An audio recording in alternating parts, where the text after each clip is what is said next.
தமிழர்களின் number one choice Tamil matrimony. No compromise. உங்க சைடுலயும் எங்க சைடுலயும். It's a GT promise. GT Holidays, South India's #1 travel brand.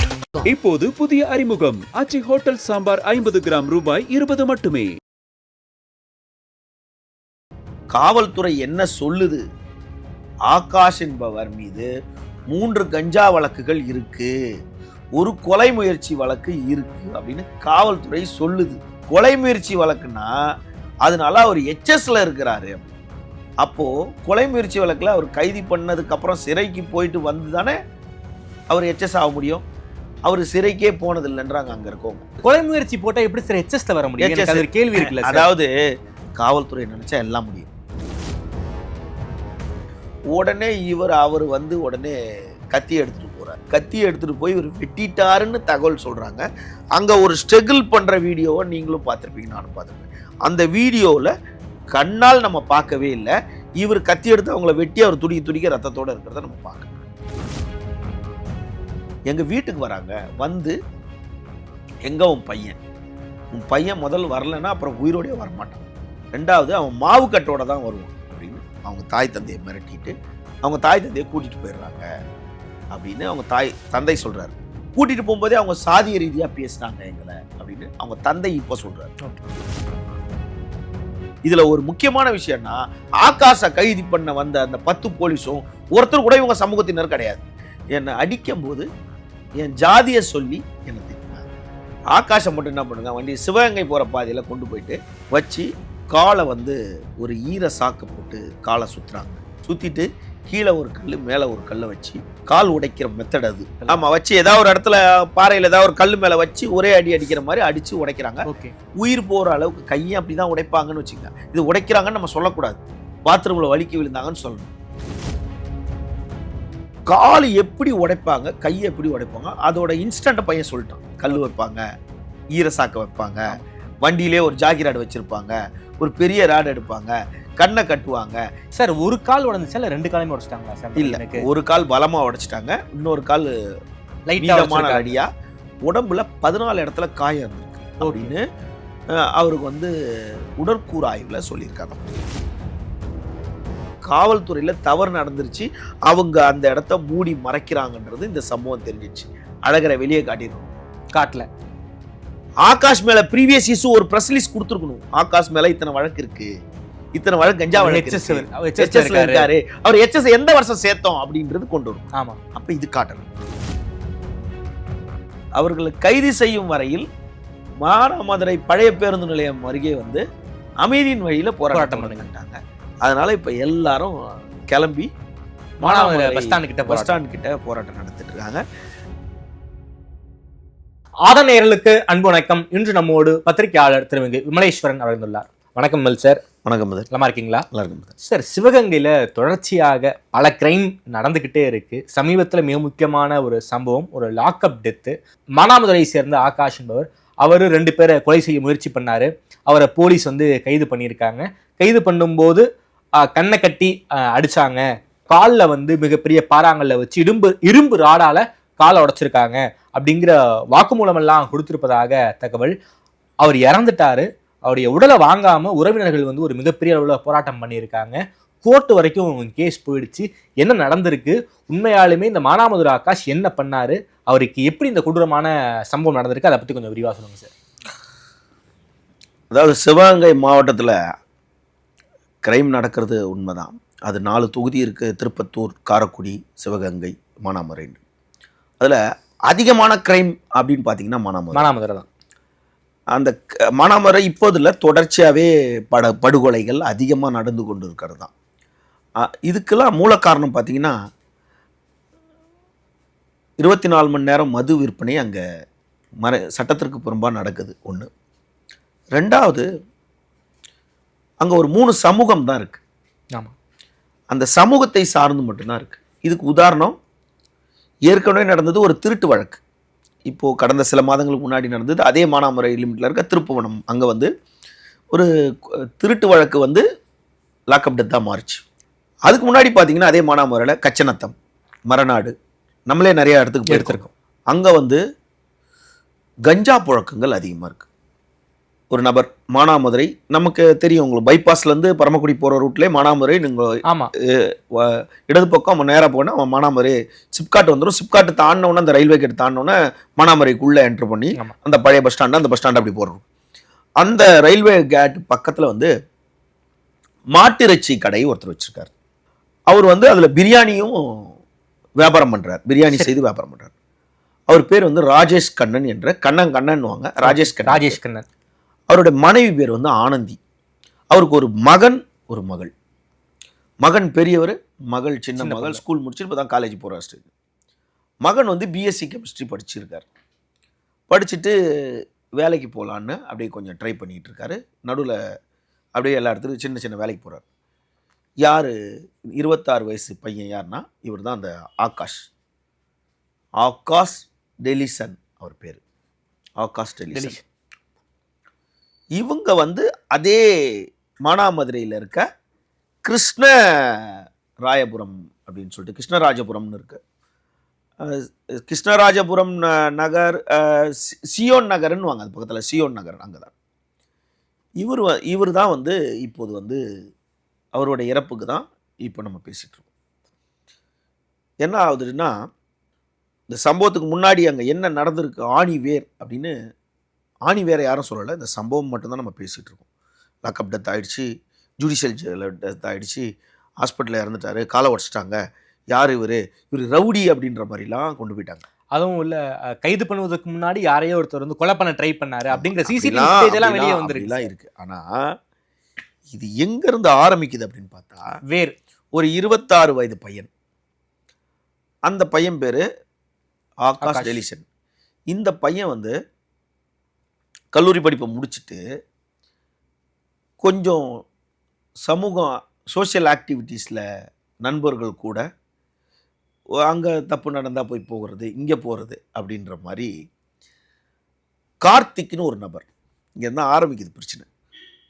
அந்த பகுதியிலேயே பேருந்து நிலையம் பக்கத்துலேயே அந்த கார்த்தின்ற நபர் அங்கே இருக்க மதுபான கடையில், இப்போ ஒரு ஊருன்னு பார்க்கும்போது ஒரு 4-5 டாஸ்மாக் கடைகள் இருக்கும்.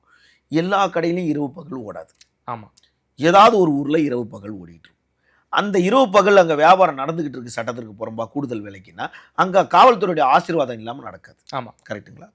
அப்போது இந்த கார்த்திக்ன்றவர் தொடர்ந்து வியாபாரம் பண்ணிக்கிட்டே இருக்கார், ஓட்டுறார், 24 மணி நேரம் ஓட்டுறார். இவர் வந்து அவருக்கு இடைஞ்சல் தந்துக்கிட்டே இருக்கிறார். யார் சார்? ஆகாஷ் இடைஞ்சல் தர்றார். அவரை பற்றி மிரட்டுறது, ஃபோட்டோ எடுத்து போடுறது, இப்படியே நம்போது இப்போ அவர் ஓட்டுறதுனால யாருக்கு லாபம்? காவல்துறைக்கு தான், அப்பகுதி காவல்துறைக்கு. அவர்களுக்கு கிடைக்கிறது பிரச்சனையாகுது. இப்போது ஒரு 100 கால் அடிக்கிறான், ஒரு படித்த போய் ஒரு 100 கால் அடிக்கிறான். ஐயா இங்கே வந்து சாராயம் 24 மணி நேரம் வியாபாரம் நடந்துக்கிட்டே இருக்கியா அப்படின்னு அடிக்கிறான்னா, நீங்கள் லோக்கல் ஸ்டேஷனுக்கு அடிக்க தேவையில்லை, கண்ட்ரோல் ரூமாவே நீங்கள் யார் அடிச்சிருக்கீங்க, உங்கள் கோலம் கோத்திரம் யார் சொன்னாங்க, திரும்ப உங்களுக்கு ரிப்பீட் காலு, அதோட என்ன நடந்திருக்கு ஃபீட்பேக் கேட்பாங்க. அப்படின்னும் போது இவன் மேலே எடுத்துகிட்டு தொல்லை கொடுத்துக்கிட்டே இருக்கானே அப்படின்னு சொல்லிட்டு அவர் மேலே ஏற்கனவே சின்ன கோவங்கள் இருக்குது. காவல்துறை என்ன சொல்லுது, ஆகாஷ் என்பவர் மீது 3 கஞ்சா வழக்குகள் இருக்கு, ஒரு கொலை முயற்சி வழக்கு இருக்கு அப்படின்னு காவல்துறை சொல்லுது. ஓகே, நல்லா புரிஞ்சுக்கணும். 3 கஞ்சா வழக்கு, ஒரு காவல்துறை, ஒரு கொலை முயற்சி வழக்குன்னா அதனால அவர் எச்எஸ்ல இருக்கிறாரு அப்படின்னு. அப்போ கஞ்சா வழக்குல அவர் தப்பிச்சு ஏபி வாங்கிட்டாரு அப்படின்னே வச்சுக்கலாம், ஒரு அனுமானம். அப்போ கொலை முயற்சி வழக்குல அவர் கைது பண்ணதுக்கு அப்புறம் சிறைக்கு போயிட்டு வந்து தானே அவர் எச்எஸ் ஆக முடியும். அவர் சிறைக்கே போனதில்லைன்றாங்க அங்கே இருக்கவங்க. அப்போது இந்த கொலை முயற்சி வழக்கை எப்படி சொல்லலாம்? இந்த சம்பவத்தின் முன்னிட்டு முதல் நாள் நடந்துச்சுல ஒரு அட்டெம்ப்ட் மர்டர் முயற்சி நடக்குதுல்ல, அந்த கொலை முயற்சி வழக்காக கூட இருக்கலாம்ல. நீங்கள் இப்படி யோசனை பண்ணுங்க. இப்படி இருக்கும்போது அந்த கார்த்தி நேரடியாக மோத முடியல, அப்படியே இருக்கிறாரு.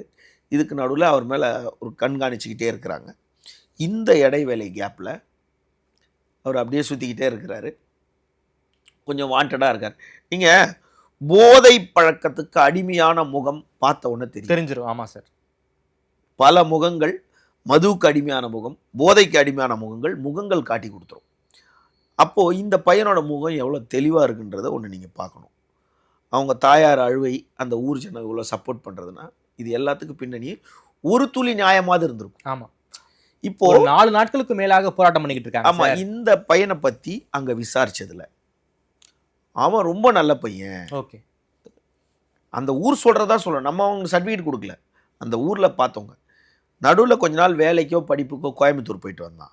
அதுக்கப்புறம் தான் அவன் வந்து கொஞ்சம் குடிப்பழக்கம் கூட லைட்டாக இருக்குன்றது எங்களுக்கு தெரியும். ஆனால் நாங்கள் பார்க்கல. லைட்டாக ஃப்ரெண்டுங்க கூட சேர்ந்து குடிப்பான் போல இருக்குது. இந்த பழக்கம் கூட அவனுக்கு அந்த வெளியூர் போயிட்டு வந்ததுக்கு தான் இங்கே நல்ல பையன் அப்படின்னாங்க. இப்படி இருந்துட்டு இருக்கும்போது அதாவது 5ஆம் தேதி என்ன நடக்குது அப்படின்னா, அந்த பகுதியில் அழகர் அப்படின்னு ஒரு நபர், ஜெயக்குமார் அப்படின்னு ஒரு நபர், அந்த அழகர்ன்ற நபர் வந்து ஆகாஷும் பட்டியல் சமூகத்தை சேர்ந்தவன். அந்த அதே சமூகத்தை சேர்ந்தவர் தான் வந்து அந்த அழகரும். ஜெயக்குமார் வந்து மாற்று சமூகத்தை சேர்ந்தவர். இவர்கள் வந்து இருசக்கர வாகனத்தில் ஒன்றா ஒரே டைமில் வர்றாங்க. வந்த உடனே 2 பேரும் ஒரு இடத்துல வந்து மோதிக்கிறாங்க. மோதுன்னு அந்த வெறி இவர்களுக்குள்ள பகை உணர்வு கொஞ்சம் இருந்து கொண்டே இருக்கு. உடனே அவர் வந்து உடனே கத்தி எடுத்துகிட்டு போகிறாரு. இவங்க கூட கத்தி எடுத்துகிட்டு போகிறாங்க. கத்தி எடுத்துகிட்டு போய் இவர் வெட்டிட்டாருன்னு தகவல் சொல்கிறாங்க. அங்கே ஒரு ஸ்ட்ரகிள் பண்ணுற வீடியோவை நீங்களும் பார்த்துருப்பீங்க, நானும் பார்த்துருப்பேன். அந்த வீடியோவில் கண்ணால் நம்ம பார்க்கவே இல்லை. இவர் கத்தி எடுத்து அவங்கள வெட்டி அவர் துடிக்க ரத்தத்தோடு இருக்கிறத நம்ம பார்க்கல. பார்த்தாத வரைக்கும் தான் சொல்ல முடியும். அப்போ இப்படி ஒரு சம்பவம், இவங்களுக்குள்ள ஒரு அடிதடி, கத்தினால தகராறு நடக்குது. நடந்த உடனே என்ன ஆகிடுது, இவங்களும் லைட்டாக வெட்டுறாங்க அவர் தலையில்.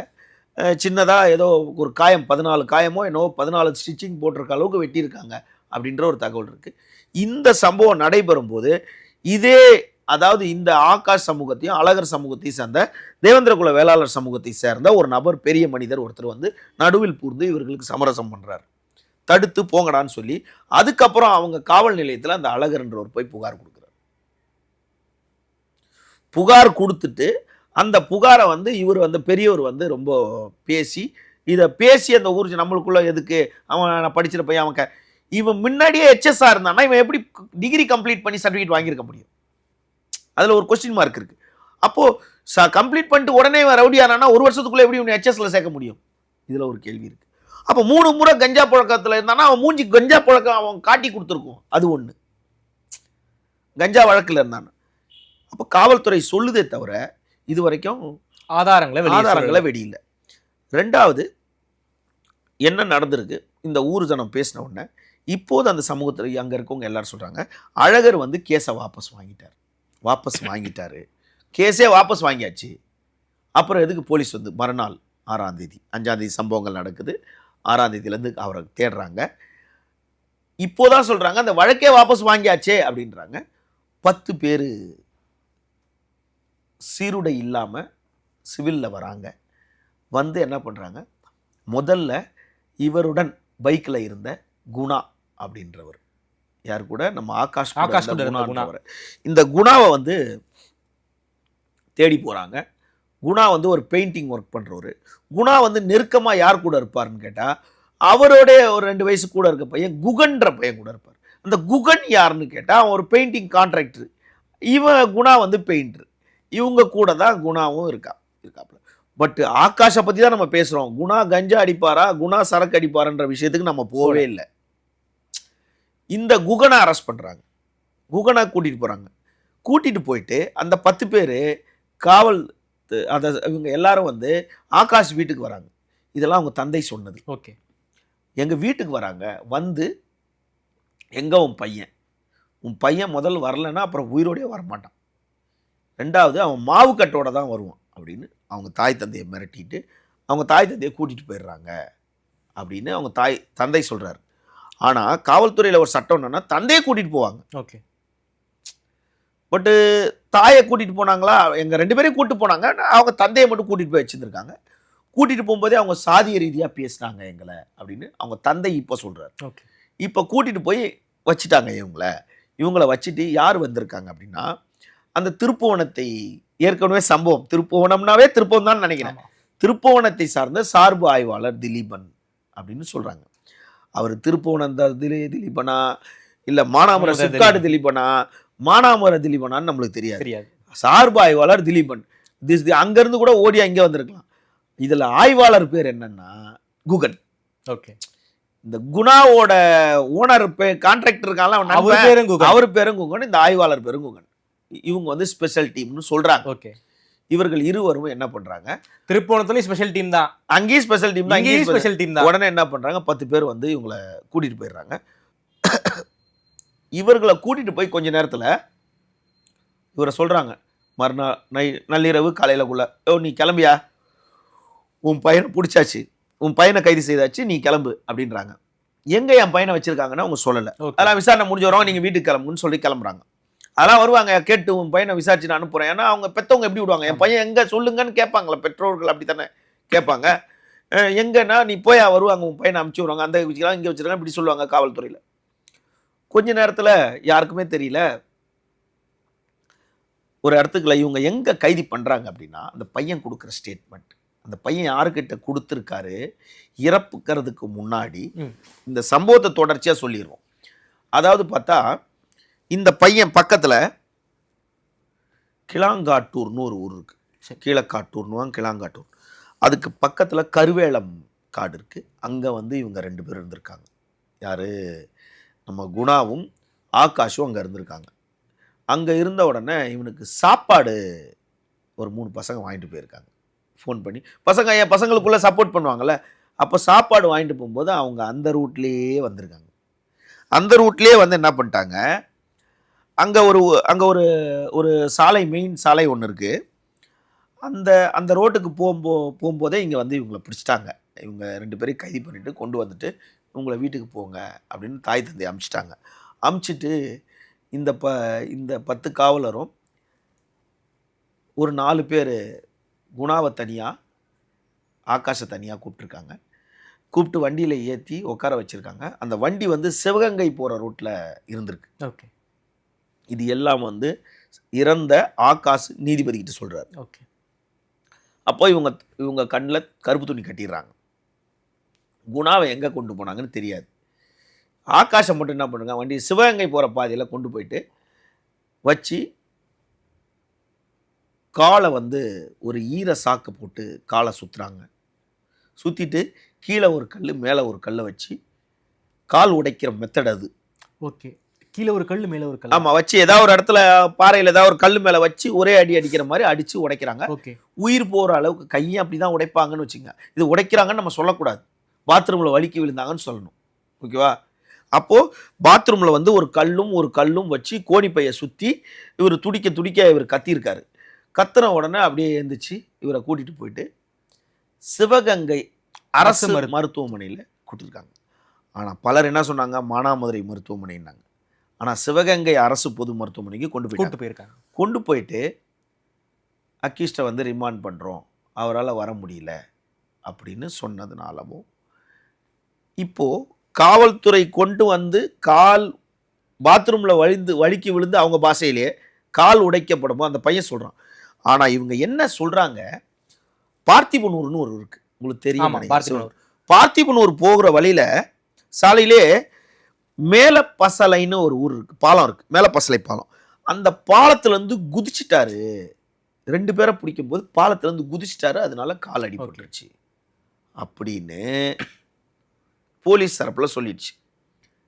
இப்போ இவர் அடிப்பட்டவொடனே இவர் எடுத்துகிட்டு போயிட்டு அங்கே வச்சிட்டாங்க. ஐயா, அவரை தூக்கிட்டு வர முடியும், அடிபட்டிருக்கு, அவரை கொண்டு வர முடியாதுன்னு ஏதோ ஒன்று நீதிபதி கிட்ட சொல்லியிருப்பாங்க. இல்லை இவங்க போகிற நேரத்தில் நீதிபதி வேற எங்கேயாவது ஒரு வேலையில் இருந்திருக்கலாம். அவர் பணியில் இருந்தோன்னா சரி 7:30 மணிக்கு கூட்டிட்டு வாங்க, ஐயா 7:30 மணி வரைக்கும் அவனுக்கு காலில் அடிபட்டுருச்சுங்கய்யா, பாலத்துலேருந்து குதிச்சிட்டாயா, அப்படியா, நானா அங்கேயே வந்து நீங்களே நீதிபதியாக இருந்தால் என்ன பண்ணுவீங்க, ஐயா பாலத்துலேருந்து குதிச்சானா, அப்போ இங்கே கூட்டிகிட்டு வராத, நான் மருத்துவமனையிலே வரேன், இதுதானே யதார்த்தம். அப்போ நீதிபதி அங்கே போகிறார். யார் போகிறாங்கன்னா, மானாமதுரை குற்றவியல் நீதித்துறை நடுவர். அவர் வந்து அவர் பேர் மாண்புமிகு ஏதோ அரிகரன் ஏதோ சம்திங் பேர். அவர் வந்து சிவகங்கை அரசு மருத்துவமனை மருத்துவக் கல்லூரிக்கு போயிட்டு ஆகாஷ் டெலிசனிடம் நேரடியாக வாக்குமூலம் வாங்குறார். அப்போ அவன் வந்து வாக்குமூலம் வாங்கும்போது என்ன பண்ணுவாங்க, பக்கத்தில் யாருன்னா தள்ளி போய் என்னையா நடந்துச்சு, ஐயா என்னை வந்து பிடிச்சாங்க, நாங்கள் அந்த கருவேல மரத்தில் இருந்தோம், இதெல்லாம் ஸ்டேட்மெண்ட் முகநூலில் நீங்களே படிச்சிருப்பீங்க. ஒப்புதல் வாக்குமூலம் பிடிச்சாங்க, பிடிச்சி இவங்க அடித்தாங்க. 10 பேர் யாராரு தெரியல, 10 சீருடையெல்லாம் வந்தாங்க. என்னை அடிக்கும்போது என் ஜாதியை சொல்லி என்னை திட்டினாங்க, இப்படிலாம் சொல்லி என்னை திட்டாங்க அப்படின்னு சொன்னோடனே சரி இவனுங்களை பார்த்துக்கலாம், நம்ம வாக்குமூலம் வாங்கியாச்சு, வாக்குமூலத்தை போலீஸ்கிட்ட கொடுக்க போறாரு. ரிமாண்ட் ரிப்போர்ட்டில் அவன் அப்படி தான் சொல்லியிருக்கான். ரிமாண்ட் ரிப்போர்ட்டில் சொன்ன உடனே அப்படியே ஃபுல்லாக எழுதிட்டு சரி ஓகே ஜுடிஷியல் கஸ்டடி, அவ்வளோதான். ஜட்ஜு வந்து கையெழுத்து போட்டதுக்கு பிறகு அது ஜுடிஷியல் கஸ்டடி தான் அது. ஆமாம், அதாவது ஜட்ஜு கையெழுத்து போகிறதுக்கு முன்னாடி தான் போலீஸ் கஸ்டடி. ஜட்ஜு கையெழுத்து போட்டதுக்கு அப்புறம் ஜுடிஷியல் கஸ்டடி. அப்போ என்ன பண்ணுறாங்க, இவனை மதுரை அரசு ராஜாஜி மருத்துவமனைக்கு கொண்டு போகிறாங்க. ஓகே, ட்ரான்ஸ்ஃபர் பண்ணுறாங்க, இங்கே ட்ரான்ஸ்ஃபர் பண்ணுறாங்க. இதுக்கு நடுவில் அவங்க தாயாருக்கு ஃபோன் வருது. என்னென்ன, அவங்க பையனுக்கு வந்து பாலத்துலேருந்து கீழே குதிச்சிட்டான். ஊர் போய் அப்படியே தானே சொல்லி ஆகணும். ஆமாம், உங்கள் பையன் அதாவது கால் எப்படி உடைப்பாங்க, கையை எப்படி உடைப்பாங்க, அதோட இன்ஸ்டண்ட்டை பையன் சொல்லிட்டான். கல் வைப்பாங்க, ஈரசாக்க வைப்பாங்க, வண்டியிலே ஒரு ஜாக்கி வச்சிருப்பாங்க, ஒரு பெரிய ராடு எடுப்பாங்க, கண்ணை கட்டுவாங்க. ஏன்டா ஒரு கையை உடைக்கும் போதோ இல்லை காலை அடிப்படும் போது யார் உடைச்சாங்கன்னா அது வாழ்நாள் பகையாயிடுமேன்றதுனால அடிச்சு போட்டு தோல் மேலேயே கை போட்டு ஏன்டா இப்ப உனக்கு யாரா உடைச்சது அப்படின்னு சொன்ன சம்பவங்கள்லாம் நிறைய நடந்தது. ஓகே சார், ஒரு கால் உடைஞ்சிச்சா இல்லை 2 காலையுமே உடைச்சிட்டாங்களா சார்? இல்ல, ஒரு கால் பலமா உடைச்சிட்டாங்க, இன்னொரு கால் லைட்டான அடியா, உடம்புல 14 இடத்துல காயம் இருந்திருக்கு அப்படின்னு அவருக்கு வந்து உடற்கூறு ஆய்வுல சொல்லியிருக்காங்க. ஓகே, அவங்க தாயாருக்கு ஃபோன் பண்ணி அம்மா அவங்க பையனுக்கு மாலை இருந்து கீழே குதிச்சிட்டாரு, அடிபட்டுருச்சு, துணி எடுத்துட்டு வாங்கம்மான்றாங்க. எங்கன்னா ஹாஸ்பிட்டலுக்கு வாங்கம்மான்றாங்க. ஹாஸ்பிட்டல்னா அவங்க அம்மா என்ன பண்றாங்க, உடனே மானாமர ஜிஹெச்சுக்கு போறாங்க. மானாமர ஹாஸ்பிட்டலுக்கு போயிட்டு அங்கேருந்து சிவகங்கை போறாங்க. சரி இவன் கூட போனானே அவன் எங்கன்னு சொல்லிட்டு அவங்க குடும்பத்தினர் குணா குடும்பத்துல தேடுறாங்க. அவன் எங்க போயிருக்கானே தெரியல. கடைசியில தான் தெரியுது அவனை எதுவுமே ராமநாதபுரம் ஜெயில ரிமாண்ட் பண்ணி அவனை ராமநாதபுரம் ஜெயில இது பண்ணிட்டாங்க. ஓகே, ரெண்டுத்தையும் ஒரே டைம்ல பிடிச்சி ஒரு அக்யூஸ்ட வச்சுட்டு ஒரு அக்யூஸ்ட போட்டு ரிமாண்ட் காட்டிட்டாங்க. இதுல இந்த குணாவோட முதலாளி இருக்காரு பாத்தீங்களா, அந்த குகன், அவரும் வந்து இந்த பட்டியல் சமூகத்துல அவரு வேற ஒரு பிரிவினர். சரி, இதுல ஒரு முக்கியமான விஷயம்னா ஆகாச கைது பண்ண வந்த அந்த 10 போலீஸும் ஒருத்தர் கூட இவங்க சமூகத்தினர் கிடையாது. ஓகே, அப்படின்னு அவங்க தான் சொல்றாங்க. உடனே என்ன ஆயிடுச்சு, இவங்க உடனே அங்க போறாங்க. அங்க போனோன்னே கண்டுபிடிச்சி மதுரைக்கு போயிடுறாங்க. மதுரைக்கு போனோன்னா அவங்க அம்மா கிட்ட எல்லாத்தையும் சொல்றான். அப்போ நீங்க மதுரையில வந்து ராஜாஜி அரசு மருத்துவமனையில பிரசன்ட் வார்டில் வந்து நீங்க டாக்டர்ஸ் தான் அலோவ் பண்ணுவாங்க. சிறையிலேருந்து அண்ணா கொண்டு வரதுக்கு ஸ்பெஷல் பர்மிஷன் வாங்கினா போகலாம். இது அப்பதான் கைது பண்ணியிருக்காங்க. அவன் அன்கான்சியஸ்ல இருப்பான், அவனுக்கிட்ட அலோவ் பண்ண மாட்டாங்க. இவங்க விட்டுட்டு போயிடுவாங்க, அவங்க அலோவ் பண்ண மாட்டாங்க. அப்போ அங்கே யாருக்கிட்டயோ ஃபோன் வாங்கி அவங்க அம்மா கீழே தான் இருக்காங்க, அவங்க அம்மா கிட்ட பேசுறான். அவங்க அம்மா ஏதாவது துணிக்கிட்டு கொடுத்தா கூட வெளியே தான் அவங்க அம்மா கிட்ட சொன்னதான் அவங்க அப்பா சொல்றாரு, அம்மா இந்த மாதிரி ரத்தம் எடுத்தாங்கம்மா, ரத்தம் எடுத்து என்னை திட்டி ஜாதியை சொல்லி என்னை அடித்தாங்க, என் காலை உடச்சிட்டாங்க, இந்தமாரி அசிங்கசியமாக கேட்டு என்னை இந்த மாதிரி நெஞ்சிலே எட்டி மிச்சாங்க, இப்படிலாம் பல விஷயமா அவங்க அம்மா கிட்ட சொல்லியிருக்காரு. சொன்ன உடனே அவங்க அப்பா என்ன பண்ணிட்டாரு, சரி இந்த மாதிரி பண்ணிட்டாங்க அப்படின்னு சொல்லிட்டு அவர் கலந்து ஆலோசிக்கிறார் எல்லாருக்கூடையும். அவங்க அம்மா அங்கே இருக்கிறாங்க. மறுநாள் 6ஆம் தேதி பிடிக்கிறாங்க, 7ஆம் தேதி இந்த சம்பவம் நடக்குது, 8ஆம் தேதி அவர் வந்து இறந்துடுறார். உடனே அவங்க அம்மாவுக்கு ஃபோன் பண்ணி உங்கள் பையன் மூச்சு திணறல இறந்துட்டாருன்னு சொல்கிறாங்க.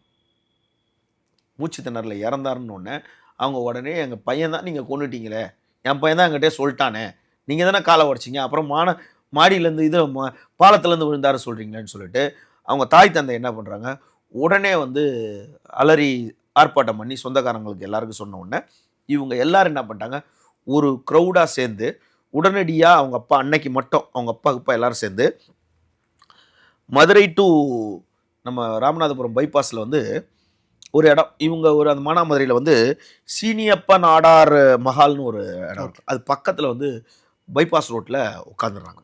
உட்காந்து சாலை மறியலில் அன்றைக்கி நைட்டே வந்து உட்காந்தோன்னே 50 பேர் 100 பேர் 200 பேர் நைட்டோட நைட்டு 500 பேர் வந்து உட்காந்துறாங்க. உட்காந்தோன்னே ஃபஸ்ட்டு விசிட் வந்து எம்எல்ஏ தமிழரசி வராங்க, பேசி பார்க்குறாங்க, உடன்படலை. அன்றைக்கி நைட்டு 3:45 அமைச்சர் பெரிய கருப்பன் வந்துடுறாரு, உடன்படலை. மறுநாள் காலையில் அவங்க அப்பா எல்லார்கிட்டையும் சொல்கிறாரு, திருமாவளவனை வரணும் அப்படின்றாரு. உடனே திருமாவளவன்கிட்ட போகிறாரு, திருமாவளவன் எல்லாத்தையும் சொல்கிறாரு. திருமாவளவன் ப்ரெஸ் மீட்டில் சொல்கிறாரு, இதெல்லாம் அவங்க தந்தை சொல்லியிருக்காரு, இதெல்லாம் வந்து கண்டிக்கத்தக்கது அப்படின்னா அவர் அவங்களுக்காக பேசிட்டு கிளம்புறாரு. அடுத்தது தமிழக மக்கள் முன்னேற்ற கழகத்துலேருந்து ஜான் பாண்டியன். அதுக்கு அடுத்து பார்த்தா கொஞ்ச நேரத்தில் புதிய தமிழகம் கிருஷ்ணசாமியின் மகன் அவர் வராரு.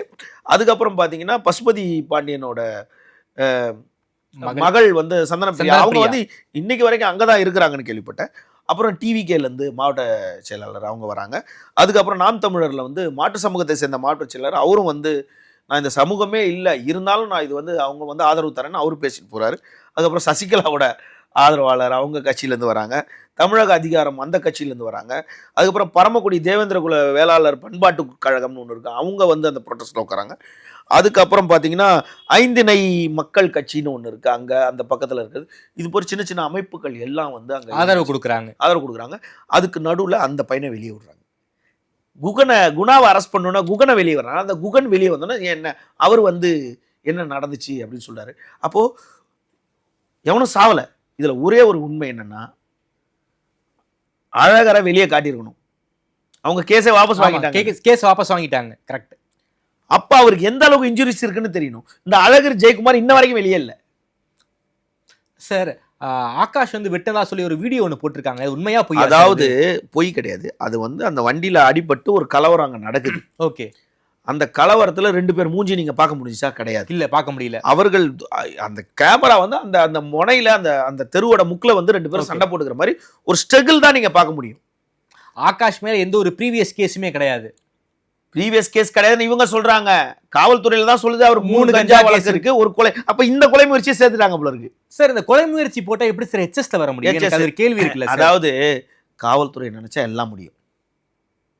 காவல்துறை நினைச்சா நாளைக்கு நீங்களும் நானும் உள்ள இருப்போம். இல்ல சார், இன்னைக்கு கைது பண்ற நேத்திக்கு தான் அவர் மேல வந்து கொலை முயற்சி நடந்திருக்கு, மறுநாளே HSங்கிறது ரொம்ப ஆச்சரியமா இருக்கு. பண்ண முடியும், காவல்துறை நினைச்சா முடியும்.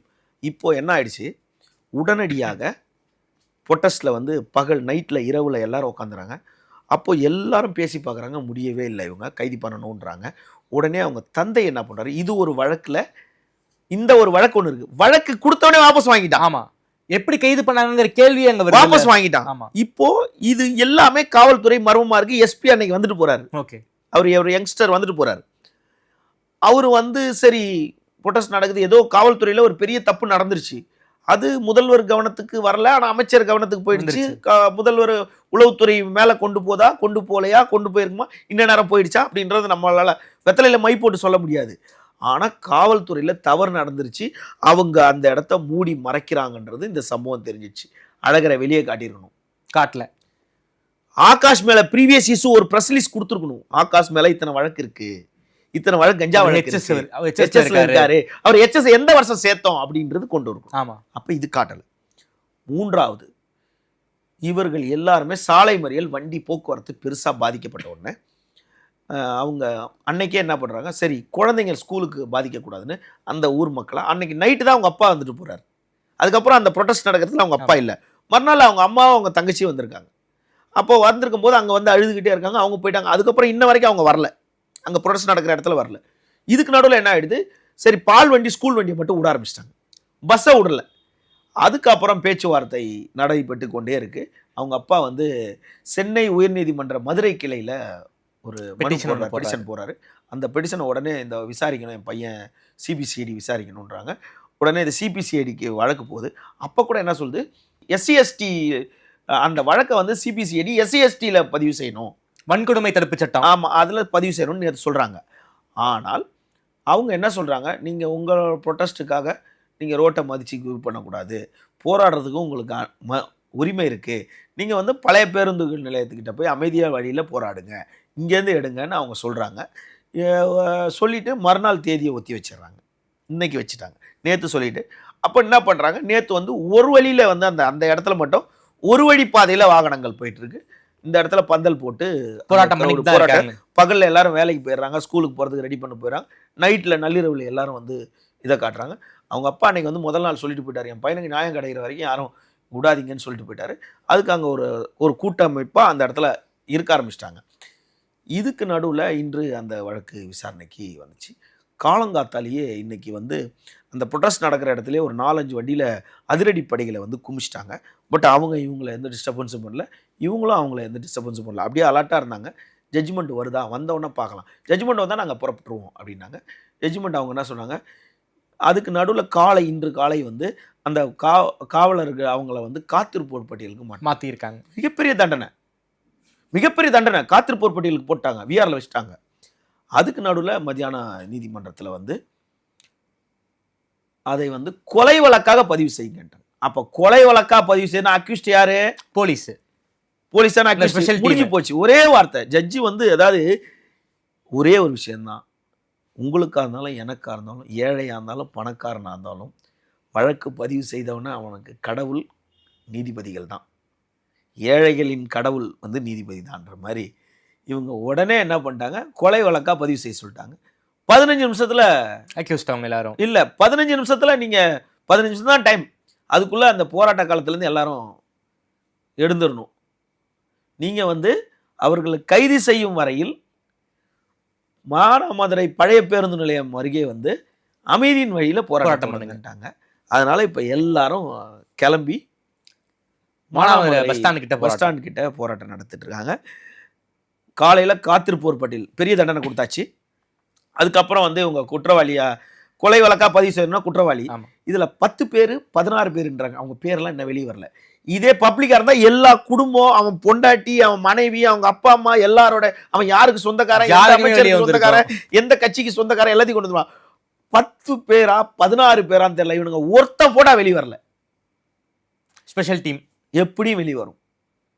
இதே தான் வந்து பாளையில நடந்துச்சு.